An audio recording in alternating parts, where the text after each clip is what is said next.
Hi everybody. Rather than taking up some review time on Wednesday, I figured I would just finish example 4 in a video and upload it to Piazza to have you guys watch it there.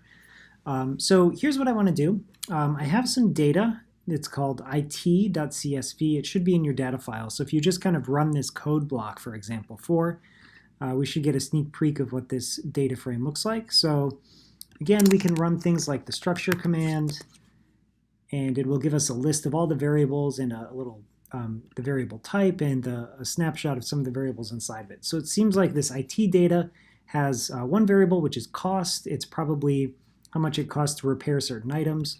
We can look at a quick histogram, and we can see that this IT data is extremely skewed. It appears that we have a bunch that are down in this below 100 range, a couple in maybe the 200 to 300, and then we have a bunch out here in the 2000s range, which you might expect here. Maybe we're replacing a cable or something like that. Out here, maybe you're replacing maybe an entire computer. So what we want to do is we want to look at the effect of the central limit theorem if we were to sample from a population that's highly skewed like this. So the way we're going to approach this is we're going to define a function called sampling distribution.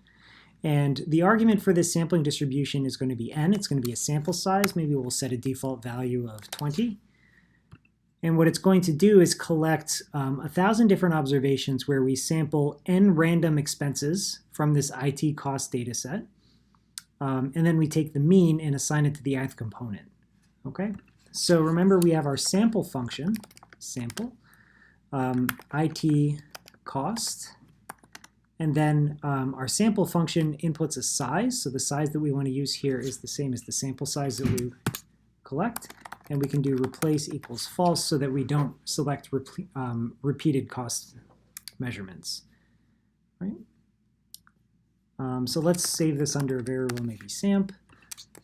Right? The next thing we want to do is find the mean of that sample and assign it to the ith component of sample mean obs.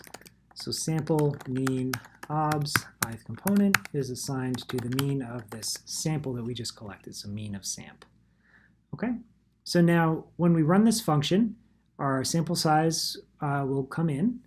We'll create a vector for 1,000 observations. We'll loop through and we'll collect sample mean observations for that particular size. And we now have a nice vector with all of these different sample mean observations. So the last thing we want to do here is plot a relative frequency histogram. So we'll take sample mean obs, which should have 1,000 pieces of data in it.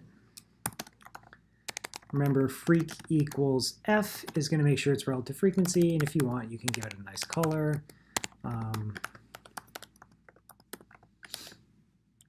And that's it. So if we run this now, we can see that if, let me zoom this out a little bit.